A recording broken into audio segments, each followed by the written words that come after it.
and so it begins. Welcome you guys to the DIY and Lifestyle panel. My name is Amara, also Amara in Seattle in digital spaces, and I'm the moderator for today's event, and I'm going to let the panelists go ahead and introduce themselves straight on down.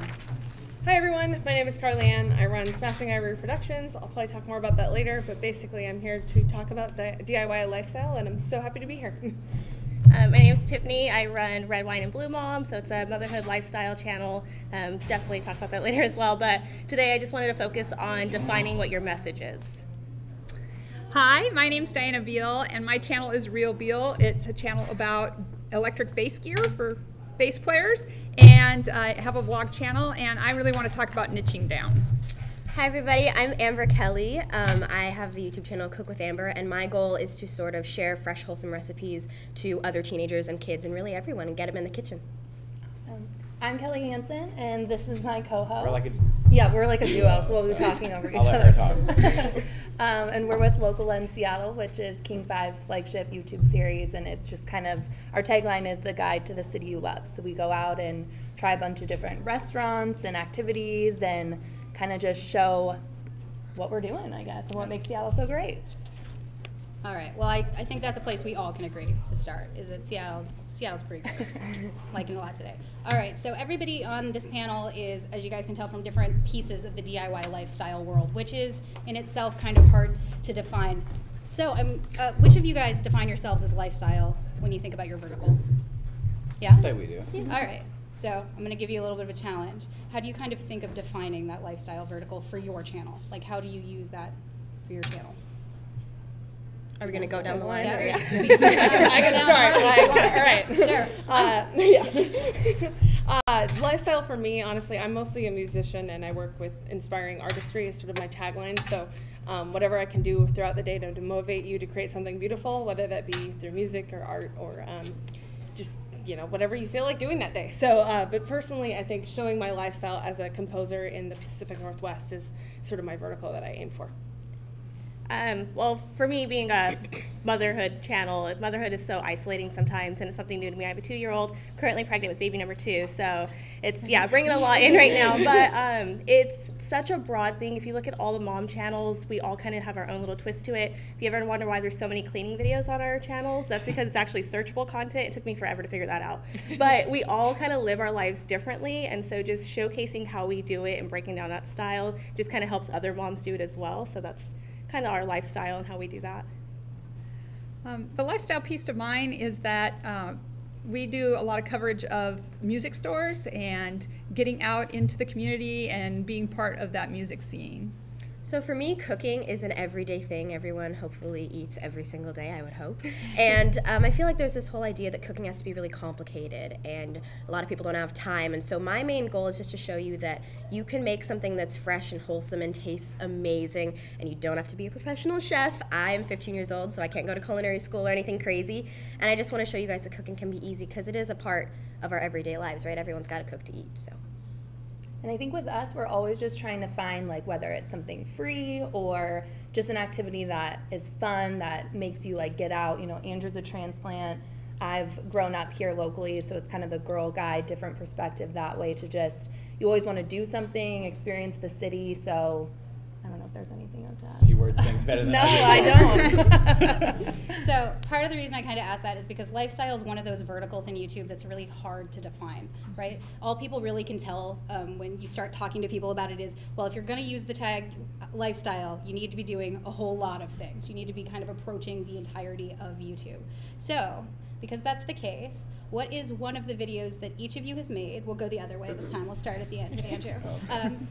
That you have really enjoyed making within that area, the lifestyle area? I would say Kelly and I did a video on, I don't know if you guys have ever heard of the hot tub boat. It's like a boat that it is a hot tub, and you just drive it with a joystick. It's insane. Why aren't we doing that now? I know. There's still time. Yeah, and so we made that, and it was kind of like really organic in the way that we didn't really have a plan. We just had a cheese platter, and so we took that. We met friends like paddleboarders, and they came on the boat with us, and we're still friends with them to this day.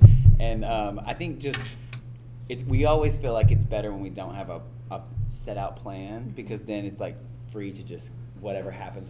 So that's probably, in my opinion, like one of our favorites that we've made. For me, I would say I film cooking videos, and I show you guys some of my favorite family recipes. And I actually filmed this one video. It was when I was younger. I've had my YouTube channel since I was 9 years old. But when I was younger, I would have my sister taste test, because a lot of people always ask me, like, well, how do you cook food that kids like, or how do you force them to eat vegetables and things like that? And so I filmed a video when I was younger. I made Yummy in My Tummy meatballs, which is basically, it's just a super simple. I know, I love the name. That's the best part. But my sister and her friend came and they tried it in the video, and it was super natural, because you can't really force a script down a kid's throat. And so they were just talking about how much they loved it, and it was so genuine. And that's my goal, right? Is I don't want kids to feel like, oh, they have to eat vegetables or they have to learn how to cook. I want them to enjoy the whole process and get something delicious in the end. And I felt like that was a really natural, fun video that really showed how delicious the food actually was. So I post on my vlog channel different schedules, but my base channel I post every single Saturday, and Joel was supposed to get me some footage, my friend, and he didn't get me the footage, so I didn't have my video to post on Saturday. So in a panic, I just went into my music room and started pulling out basses and telling the story, like, I got it this year, and these were the people involved, and these are what happened. And it just titled it my bass collection, and I got so much feedback from people who loved the stories and liked to hear the story of how things come to be, not just the stuff. That was my favorite. Well, I'm new. I actually just started my channel this year in January, so I'm sure content later on I'll have a favorite, but for right now it's honestly just doing YouTube with my family, filming things with my child. So my husband's actually filming for me right now. We took my daughter to the fair for the first time, and just filming with her and just seeing, you know, the animals, and just, that was actually the first time I actually got to play with like B-roll and focus on other things and get really creative with it. So definitely traveling with my family and outside vlogs is like my most favorite thing to do.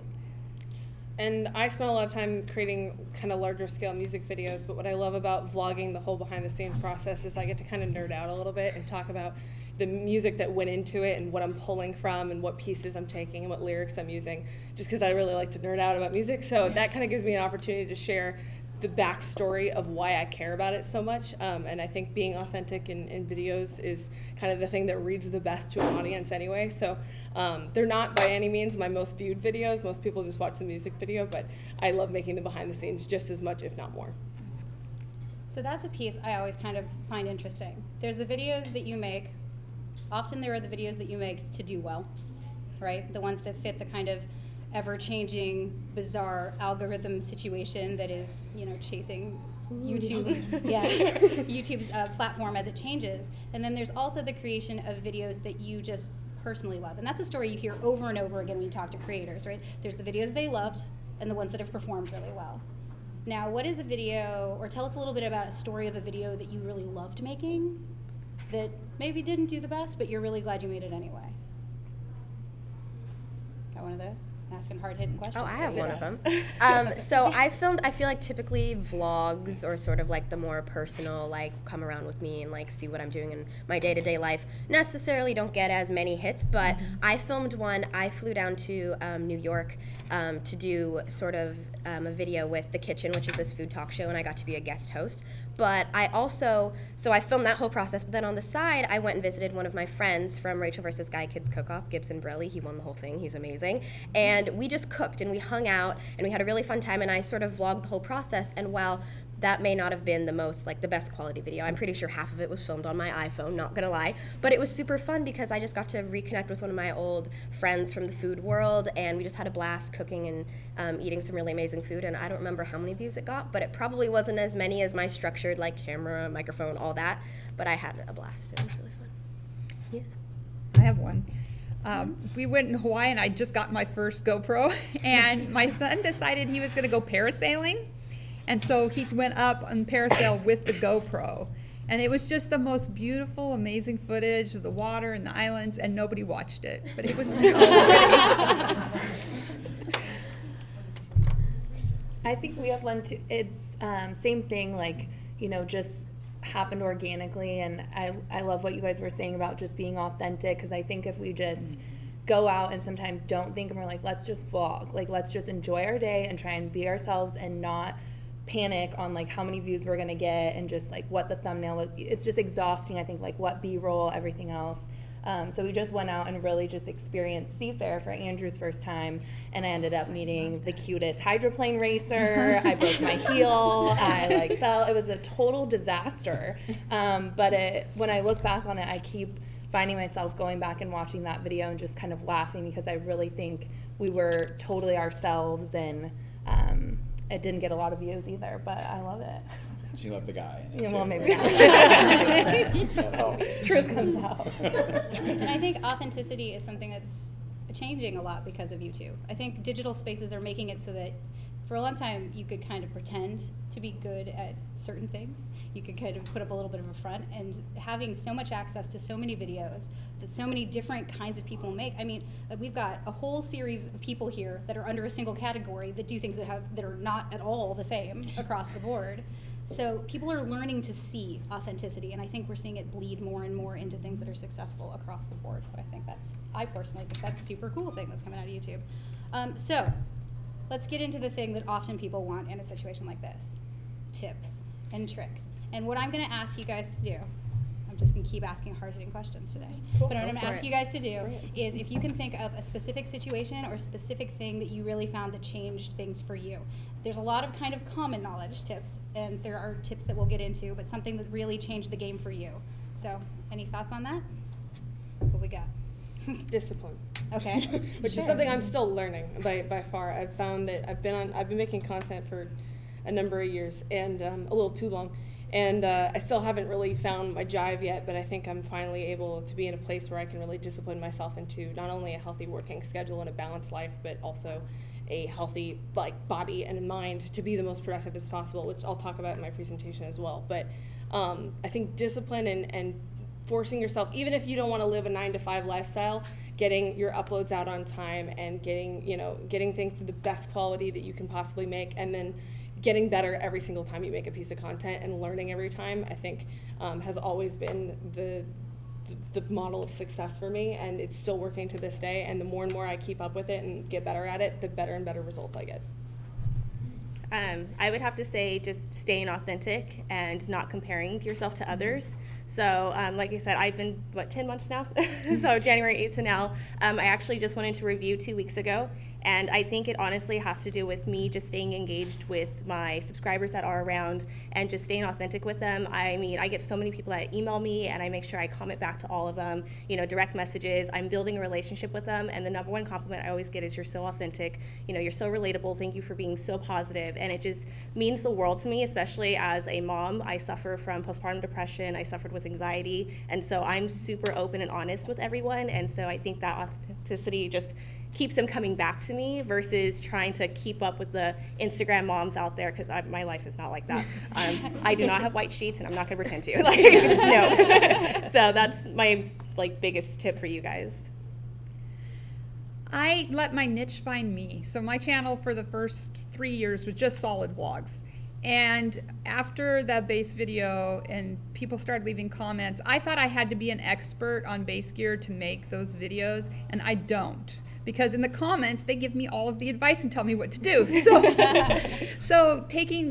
when niching down, instead of thinking, oh my gosh, what am I an expert in? Because I always heard, find a magazine and make that what your content's about, some theme that you would find in a magazine.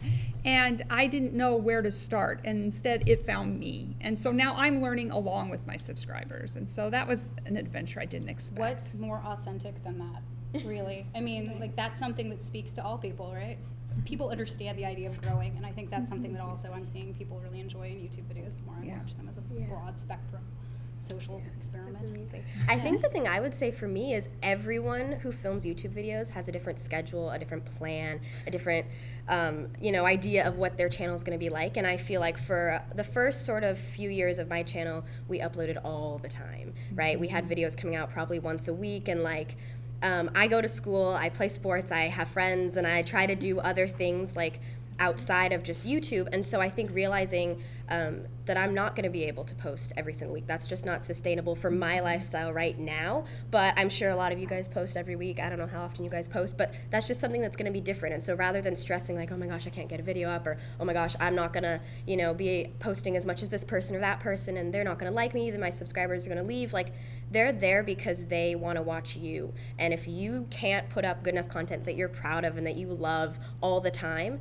then it's just not worth it, because you want to be having fun throughout the whole thing. And so right now we're posting about once a month, but that's because that is what's sustainable for my lifestyle right now, because high school's hard and I have to do that also, right? So it's just a matter of what fits for your lifestyle and if you're enjoying what you do.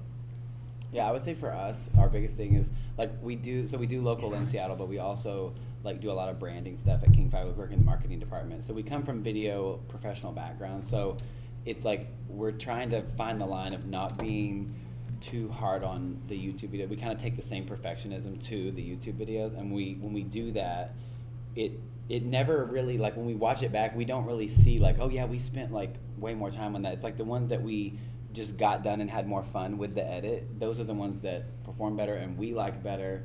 And it's just like, why did we spend so much time stressing ourselves out over like color correction and mixing it perfectly? So I think just like letting go of the perfectionism for us is like kind of freed us up to not only get it done quicker, but to enjoy the process too, because it kind of becomes more of a job when you're too hard on yourself. Yeah, if there's anybody in the room that's thinking about making YouTube content and doesn't make it, one of the things I've found really beneficial that touches on is that idea that you can create something, you can have an idea for something, you can do it, and if it's not perfect, you can let it go. Like, it actually gets to have a home. And if you want, I heard Grace Helbig, rather large YouTube creator, said at one point that you can always pick that idea back up and do it again if you're ready to do it later in a way that's more perfect or more polished. And I think that's a really wonderful thing for creative people, being able to let things go and revisit them if they want to, but letting them actually have a space.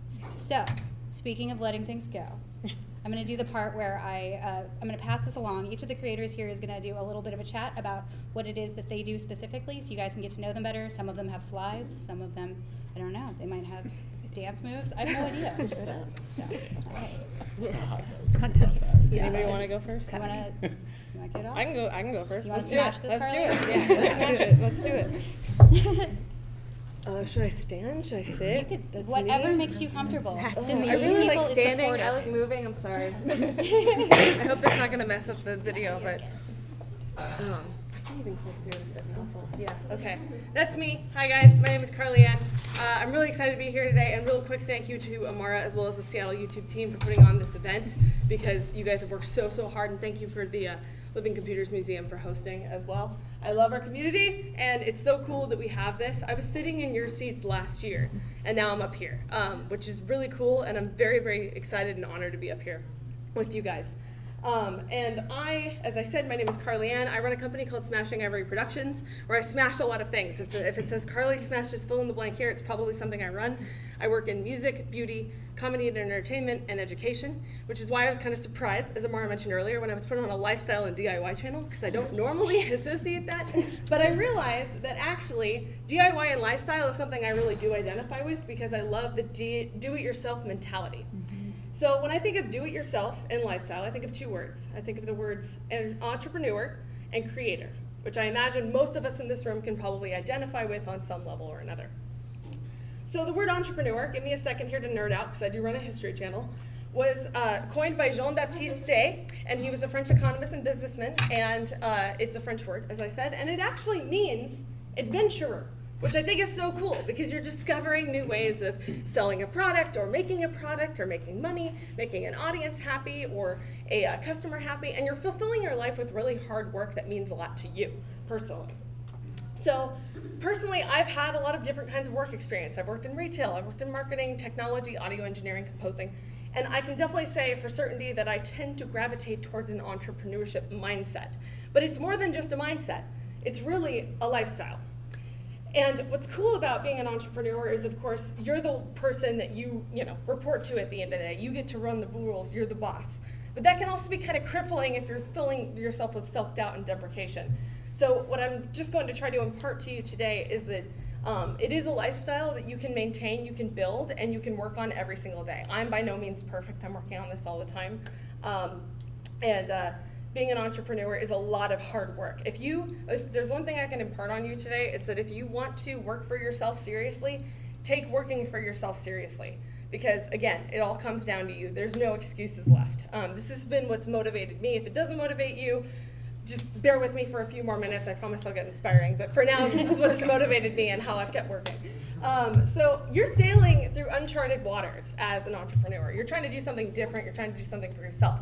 So you got to keep your ship in ship shape, right? So build a healthy work schedule, as I mentioned earlier. Building a healthy routine, keeping your body and your mind in the fittest shape possible to do the job done. Be the most productive as possible. Start thinking of everything as you are in the business of you. You can do that today. So if you've got expenses, thinking about it as a business expense can really help. You start putting your priorities in the right place and getting the job done. And that will help you sail through the waters and have a much easier sail through the creative seas of entrepreneurship. The other word, like I mentioned, is the word creator. And to me, creator means to breathe life into something, which I love the concept of. And to be a creator means to do it yourself, physically. So what's cool about being a creator is that it's easier than ever before. I think we can all agree that YouTube is a phenomenal tool to learn pretty much anything it is you want to learn. And I certainly have built most of my skills from learning things on YouTube, whether that be cinematography, lighting, costuming, makeup, all that stuff I learned on YouTube. And I'm now doing it on YouTube and showing that lifestyle and that work ethic. So if you're out there today and you're wondering if you should maybe get started, you honestly have no excuse anymore not to go learn something because it's all there for you. And what's better is we actually have an entire community right here that's cheering you on from the sidelines. Seattle is such an amazing place to be. We're filled with some of the latest technology, and you've got a community like this right here beside you cheering you on the whole way. So if there's anything I can impart on you today is to do it yourself, embrace the entrepreneurship lifestyle if there's something you're really serious about, because you can do it and you can reach out there and grab what you want. You are the creator of your destiny. You deserve to be happy. And I wish you all the best of luck in your adventures on the creative high seas. And thank you so much to the panel today for having me. If you're interested in any of my content, it's available on SmashingIvoryProductions.com. Yes, I enjoy cross-dressing. Thank you very much. All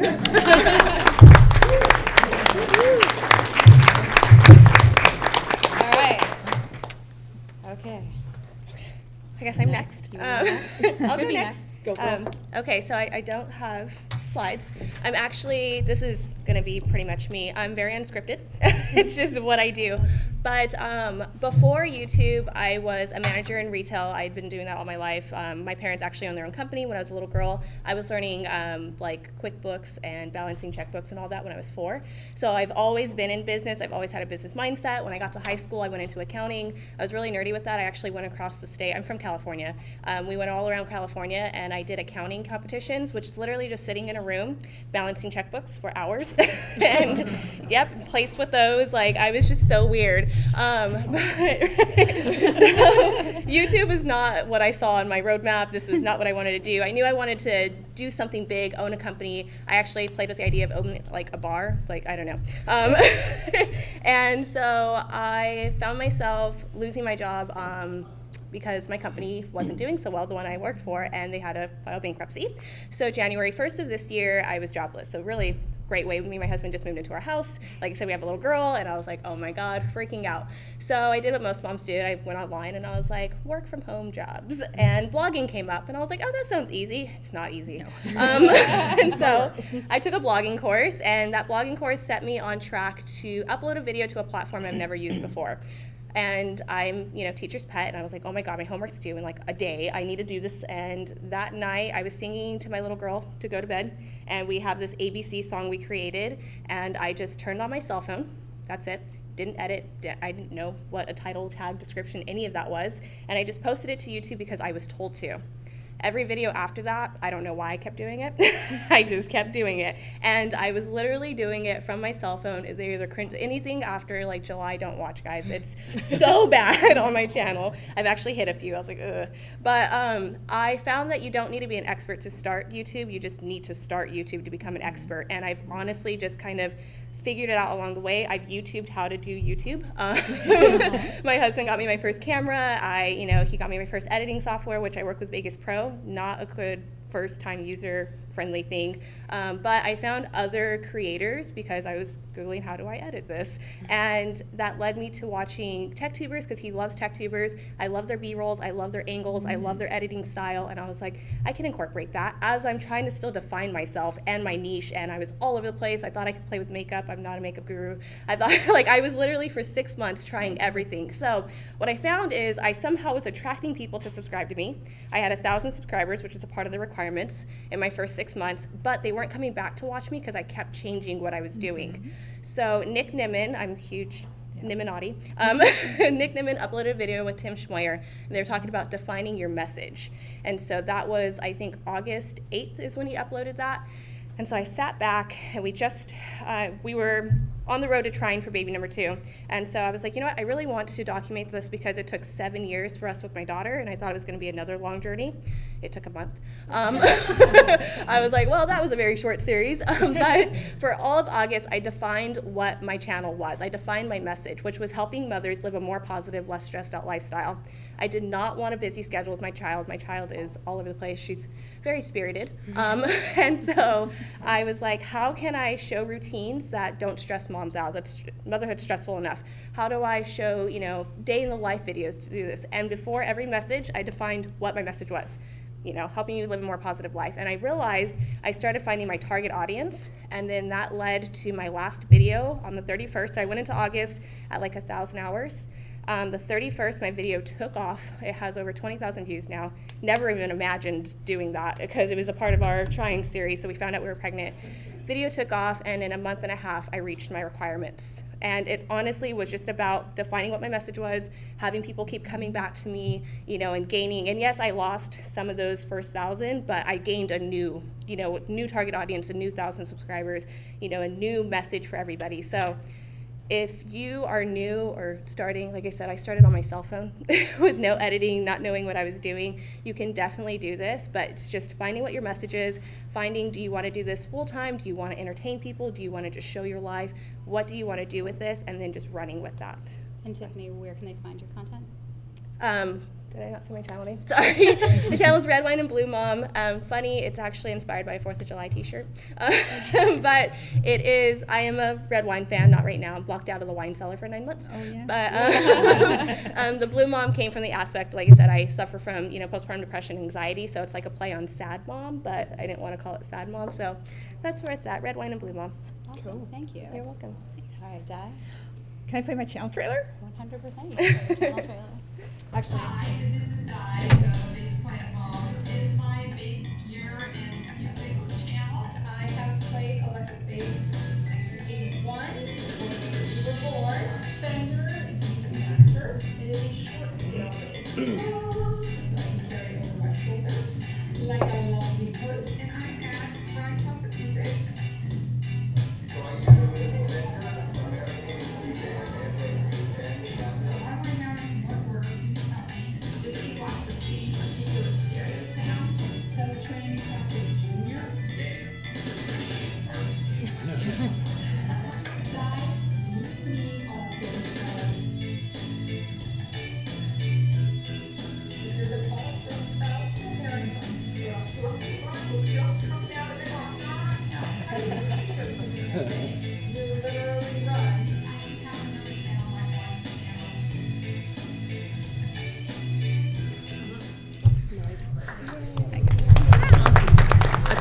Just for you.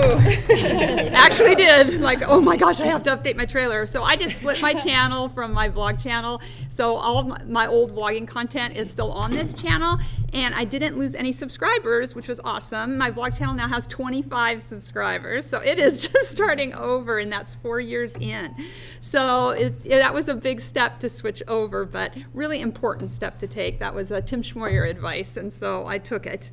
I just had a few things that I thought would be great that I learned over the last 4 years that I wanted to share with you.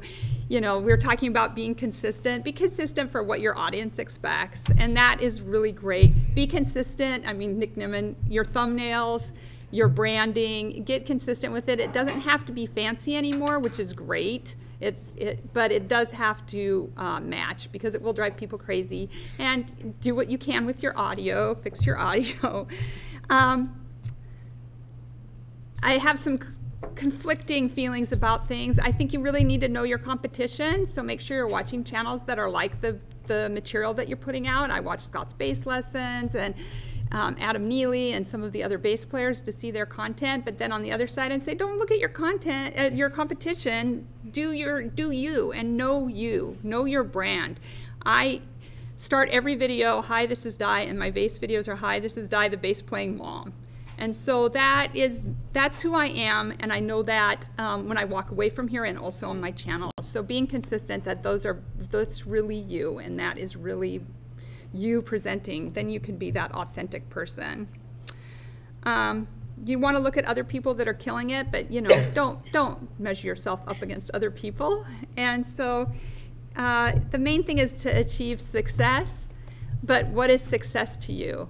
I make sure that everything I put up is monetizable, and that helped me when I get to 1,000 subs, right? Because all my content, except for the ones that YouTube just randomly cuts out, could be monetized.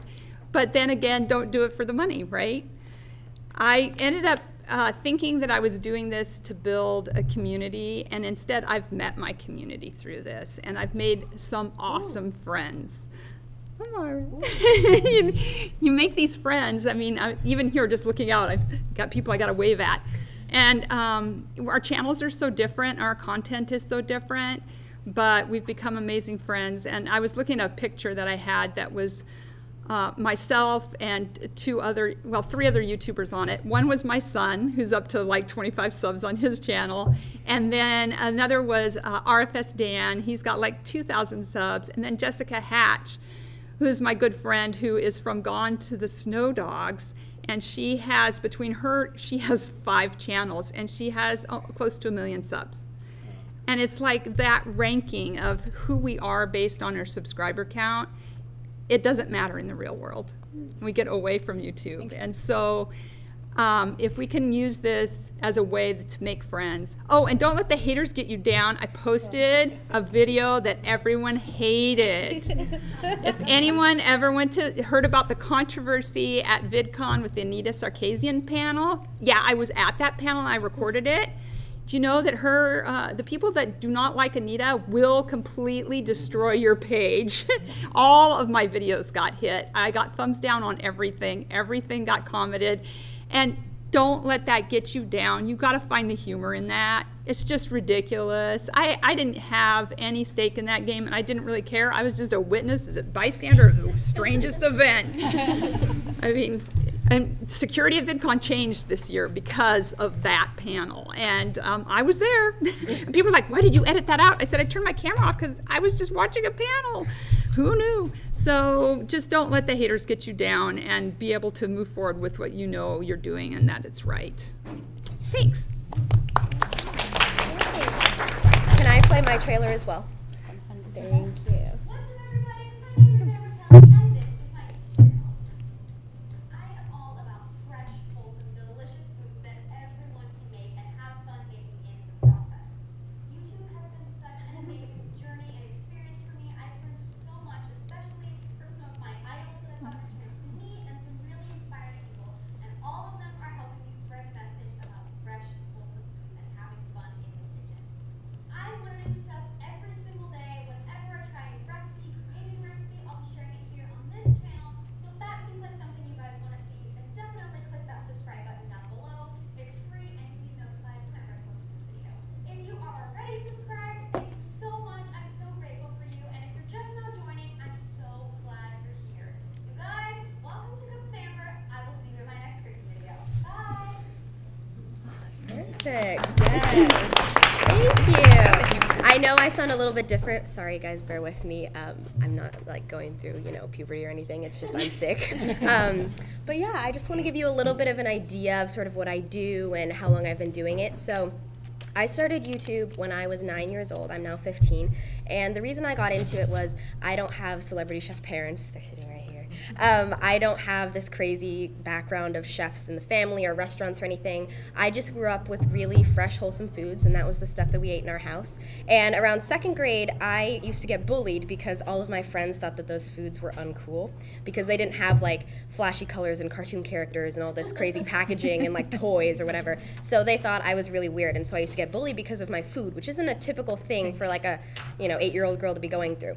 So at that point, I fell in love with cooking. I was watching Food Network all the time. My mom and I were cooking dinner. And so I went and I told her, I was like, you need to be a Food Network star so you can show all of my friends that the food we eat in our house is delicious. And she looks at me and she says, I'm too busy to be a Food Network star. So I was like, okay, fine, I'm a stubborn little kid. I decided I was gonna do it on my own. And so we decided to start filming YouTube videos, just sharing the recipes that we made in our house and the recipes that, you know, we were cooking all the time. And people began to like it. I really only thought like my grandparents would watch it and, you know, like pity watches, but people began to sort of like the recipes I was sharing. And at that point, I sort of realized that other people agreed with my message, and people were sort of finding these recipes and they were giving me feedback like, this is helping me, you know, start a healthier lifestyle, or even things like, I didn't know what to make for dinner and now I'm gonna make this. And things like that sort of sparked my interest and realized that there's a whole community of people out there that I'm able to reach through this platform of YouTube that I really didn't know about at all. So our videos, like everyone was mentioning, we filmed it on an iPad. Like, the quality was awful. I didn't smile once. Believe it or not, I was a very, very shy kid. Like, I would not talk to people. And so this was sort of this new idea for me, and I had no idea what I was doing, but I sort of just jumped right in and started. And over the years, YouTube sort of led me to other opportunities. I don't remember what summer it was, but I was about 12 years old. I was on our local news station, Q13 Fox News. I love them. I was on every single week during the summer doing cooking segments and sharing my recipes and sort of just trying to get people in the kitchen and having fun with the food I was making. And through that, it's led me to other things like the Today Show. I did a food segment on there. I was on Rachel vs. Guy Kids Cook-Off Season 2. I was on Jamie Oliver's FoodTube. You've probably seen some of the clips that we just showed, Jamie Oliver's FoodTube. He's been my idol for years, so that was crazy. And he has sort of the same food message that I do. And as well as winning Food Network Star Kids, which is sort of this crazy thing, right, that sort of ties it back to the beginning. I wanted to be a Food Network star to share these recipes, and through YouTube, I was able to do that. And I think that's one of the things that's so cool about this platform is no matter what you do, how old you are, you know, what your message is, if you have a device, even a phone, just film yourself doing what you're passionate about, and you're able to find a whole community of people that really love what you're doing. And the last thing I just want to say is sort of going back to what I do, is my goal through YouTube is to share these recipes that are fresh and wholesome and delicious and that you guys can make on your own. So being able to use YouTube to find these recipes, or even if you're interested in music, or if you're interested in starting a family, or, you know, just things like that, YouTube's such a great platform to learn and just experience these new things that, you know, a couple of years ago people really weren't, you know, people couldn't do. And so I think it's really incredible, and it's an honor to be here with all of you. So thank you so much for having me, and thank you to Seattle YouTube Day. It's been great. Yeah, thank you. We can start with our trailer too. Yeah. The local lens. The local lens. That's the one. This is the local lens.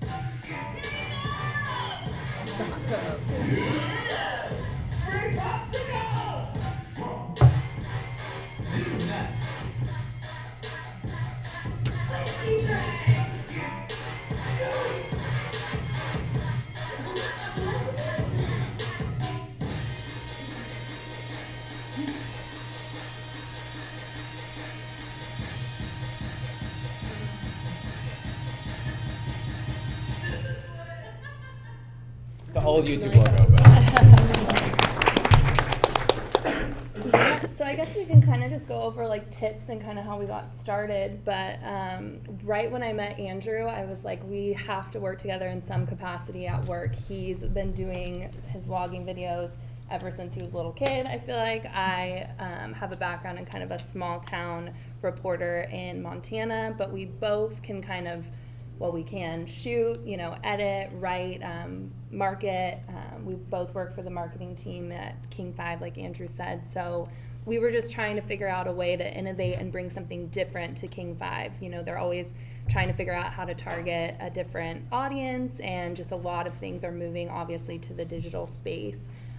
So we actually presented this idea to the innovation lab at work, and we won. And so we were able to actually take a week off from work, not really take off or stop working. We had a week to do like 12 videos and show them like, okay, we can do, you know, the best restaurants in town. We can go on a hot tub boat. We can go to a fitness class, and just show a different way of telling a story that's more about an experience instead of, you know, not to throw shade at any of our wonderful anchors, but, you know, they're really professional and they're great journalists, but it's not the everyday person. So we're kind of going out like two loons and trying it, and it comes across, I guess, a little differently. I don't know. Yeah, I mean, like I said, she packages things up so perfectly. But that's in a nutshell what we're doing. And then, like she said at the beginning, like, I'm a transplant, she's a local, so it's kind of fun for us to kind of play up. Like, we went to Leavenworth for my first time, but she always goes, so it was like that whole perspective. And I think, like, if you were to watch, maybe if you're visiting or you have something that you wanted to check out, I think maybe you could find one of us you could relate to, in terms of, like, if you've done it before, you haven't. And we show all of the mistakes, like, because we're usually like spilling stuff or breaking things, or like that's kind of how we like live our lives, so we just leave that in, and we find the humor in that. And so yeah, I think just finding like the hidden gems. And I think a lot of what, you know, have a thick skin in a world that's like so hard to have a thick skin, because we both have thin skin. I feel like we you know, we care what people think, and how can you not when you have trolls complaining about so many different things when you're on air or on YouTube. And so I just think my advice for people wanting to start out is just to not take no for an answer. You know, so many years I've heard like, you can't be on TV. Like, people have told me like, you're not going to be on TV, you don't have the look, like, just let it go. Like, produce, focus on that and marketing. And I think I always knew, no, this is my dream, I'm going to go after it, and I don't care how long it takes to get there, but this is going to happen. And so I think if you just wake up every day, and, you know, it takes hard work. I don't think it's a lot of luck. I think it's just hard work day in and day out, and being consistent and just working on your craft, and, you know, being around people then that really support you. And I think we're just still trying to figure that out, bless you, and remind yourself, you know, to just keep going, and just, if that's your dream and that's what you enjoy doing, just, it will come across. Yeah, and I think our biggest advice is just, I feel like there's times where we go in and out of like, are we still having fun doing this? Yeah. Because we get like so like into the process of it. So my advice is to just like, don't lose the you love it aspect of why you do it, because it's like so easy to lose that. And I still feel like sometimes we're like trying to pick it back up and find where we left it. So that's my biggest advice, is just to have fun, because you can get so caught up in like analytics and blah blah blah, and like titles and thumbnails and stuff. But if you're not having fun, then it's like, that's what other things are for. You know, this is supposed to be fun. So just love it is my advice. Awesome. All right, so we have, according to my buzzer, they're saying 7 minutes left. And as 7 minutes is not enough time really for people to do too much talking, I'm just thinking, could you guys do like one single thing, a single video, or a single person, or a single book that has helped you along your journey? Just like one thing. Want to go from the middle? From the middle? Yeah. Does that mean us? We could change things up. I can think of one. I would say my mom, not to be like cheesy and make everyone all grossed out, but she really is the person that got me in the kitchen, and I wouldn't be here without it. Thank you. Love you. It's a good one. One video, one person? I know, it's hard. I I saw her and I was like, got it. For me personally, one of my role models in the YouTube space is Peter Hollins, and he has a really phenomenal creator academy. So any of you out there who are looking to get started, he has a really cool program online that's pretty affordable and easy to get started with. Definitely has helped me motivate, and I just think he's a brilliant musician and businessman. So yeah. What's his name? Peter Hollins. He's an a cappella singer out of Oregon. He's phenomenal. So yeah. Roberto Blake. Roberto Blake has some great messages about knowing your brand and about not striving for perfection and getting yourself out there, and so he gives great advice. And he's a supporter of this community as a whole. Yeah, so you guys he know. is.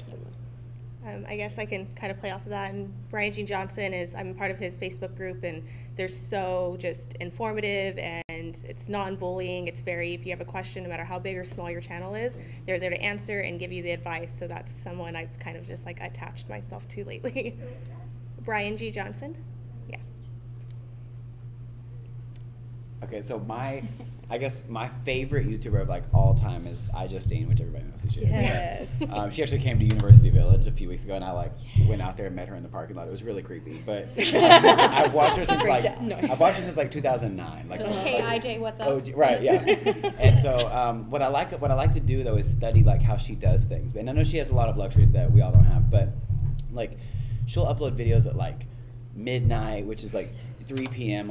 or 3 a.m. on the East Coast, and she'll like her CES videos. She put those out like a week after CES. Like she doesn't play by the stress of like I got to get it out. It's got to be the perfect timing. Is this relevant? She just does what she does, and it performs well. It performs, and like I said, different luxuries. But I think that if you study those people that are really successful and just how they do it, I think that's.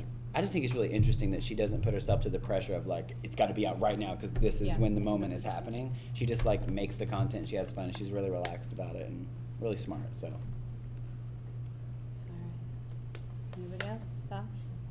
Feelings? Feedback? I will also do a shout out to Amy, once Schmidhauer, now Landino, the vlog boss, who I think does amazingly inspiring content and does really great things with her local community and is a big inspiration in my world. So, and is a really nice lady. We had a good chat in North Carolina like a year ago. Good stuff. All right, that's about the end of this panel, and I know all of you guys are going to probably have more questions for everybody that's here. Really quick, I'm going to go down the row and have all of you just say your channel name one more time so everybody can look you up, and definitely take time to meet each other. This is a rare opportunity you have at an event like this to actually get to meet creators face to face, ask questions, be curious, all that stuff, because this is a good place for it. All right? Yay. Thanks, guys. Thanks for being on the panel. Thank you.